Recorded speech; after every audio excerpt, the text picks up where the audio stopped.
It's more immersive that way. sometimes interesting outcomes come I mean, from sure, it. it's more immersive that way. So what appeals about the virtual as opposed to real life? I think, in general terms, when you're talking about a video game, then you have a whole different set of things that you're looking for in a video game, whereas this world is not so much a game as it is a social platform. I love Underground Synthwave. It was like 10,000 views on it. That's perfect. A lot of people joined this game, including me. It's because like when you couldn't leave the house, like during COVID or Corona, we just met some nice people and found some friends that we just started hanging out with and never stopped. During COVID, I had a night shift for some months, and I wasn't really able to hang out with my friends anymore, so I decided to get a headset and get VR chat so that I can keep talking with people and meeting new people. So personally, I like to go clubbing in VR and in real life too. I like to go dancing and having a good time partying with friends. But as a woman, and it applies for men too, it's not always safe to go in real life to clubs because they can be very dangerous. VR applies an environment where you can connect with friends, you can have a really fun time, and be safe. Sometimes reality can be relatively bleak, unfortunately. This is escapism in its ultimate form. You don't get more escapism than choosing how you want to look and going where you want instantly. Easy and accessible connection. You can speak to anyone that you want to. And if you don't agree with them, bang, they're gone. Actually, tell you what, here's a good point. I'm partially deaf. It's really difficult for me to hear in real life, but in this game, it's very easy for me to hear. If someone's being too loud, I can lower their volume. I can mute them, never mind that. So I can focus on yourself, I can focus on this person, that person.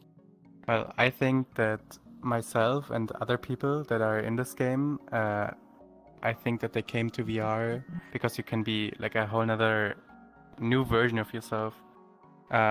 Like just including your appearance and like these forms, like how I look, and you can do whatever you want or act however you want because you're not really there. And through that, you have like a certain kind of freedom you can express, which like tends to be bad normally on the internet. But in here, it's like normally a really nice experience.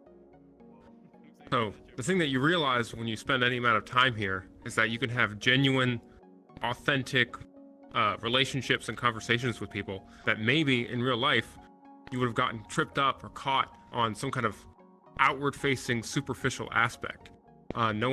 It's hard to be brave in real life to be outgoing, whereas in a virtual world, there's a positivity to anonymity. It helps you, say you have some form of social anxiety. I did. This helped me get over it very quick. It's a therapy tool just as much as it is an escapism tool. After doing that and meeting people and being in here for a few months, I learned that this is also a great place to be creative. And I learned how to use Unity, more or less self-taught. And it's a real big creative release for me, which is really fulfilling. I like making funny things, unexpected things, and then just showing them off to friends or strangers and surprising them and get some laughs, meet some more new people, and the cycle repeats, and I just love it. It's great. All sorts of activities, some of them including games here, clubs, bars, dancing, what have you. But far before I got involved in any of that, the number one thing that kept me coming back to VR chat was authentic, genuine, honest conversations with real people who I never would have met otherwise.